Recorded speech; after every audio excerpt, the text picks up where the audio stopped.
Welcome back, everybody, to the Poker Model Hand Breakdown. You saw in a previous video a bluff that went really well with 7-2 suited.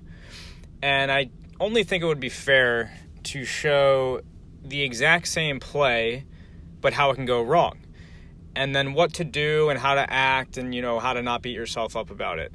So if you saw that video already, cool, this is going to look pretty repetitive, but you'll find a different ending and maybe a different message. So just like before, I have a large stack. I'm holding a bad hand, but with a large stack, I'm able to get a little bit tricky and try different things. I'm also still looking at, stack sizes and players behind me and all those things, but I have the raise coming at me just like before of 1,600 from a player that has chips behind.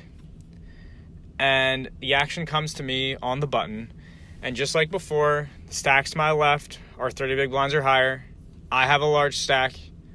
The raise is a standard raise to 1,600. It's not some weird raise. And the player that I'm going against has a short stack. So, we've stressed a lot. You don't have to make these plays. You can just relax and wait, and that's fine. That's all part of the poker model within the system. But if you do connect a bunch of variables like this and you find a spot, sometimes you're allowed to make a play. And that really is on you. We're going to allow you to make those plays. But we do want to hold you accountable to doing these things in such a way that they're calculated and you're not just guessing.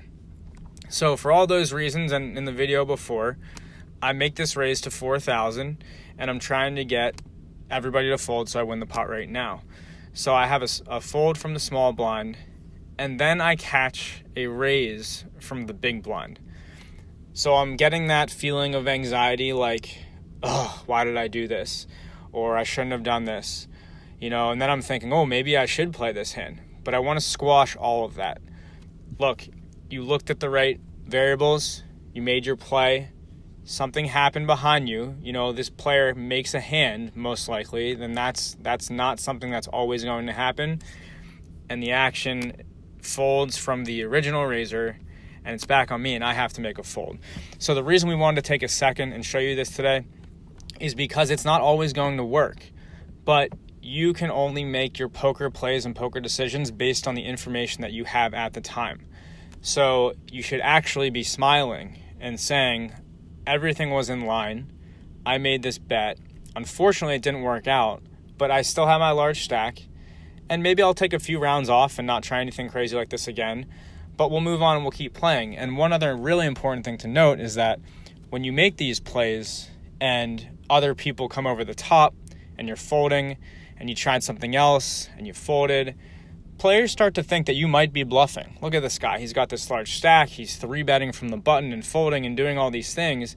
And guess what? When you actually pick up a big hand, you are more likely to get action. So, the next time around on the button, if you're holding a hand like ace, king, or aces, it's going to look very sketchy when you make that 3-bet, and you're more likely to get action behind, in front of you, whatever it is. So just keep that in mind, and we want to do a quick little video to kind of let you know that it's okay if it doesn't work out.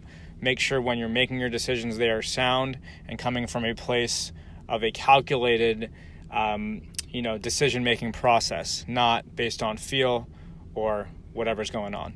So again, thanks a lot for checking us out today. We'll talk to you on the next one. As always, thank you for joining us for another episode of the Poker Model Hand Breakdown. For more training tools and Texas Hold'em advice, subscribe to our YouTube channel or pay us a visit at thepokermodel.com to see our weekly articles, bi-weekly podcasts, and other episodes of the Poker Model Hand Breakdown. Until next time.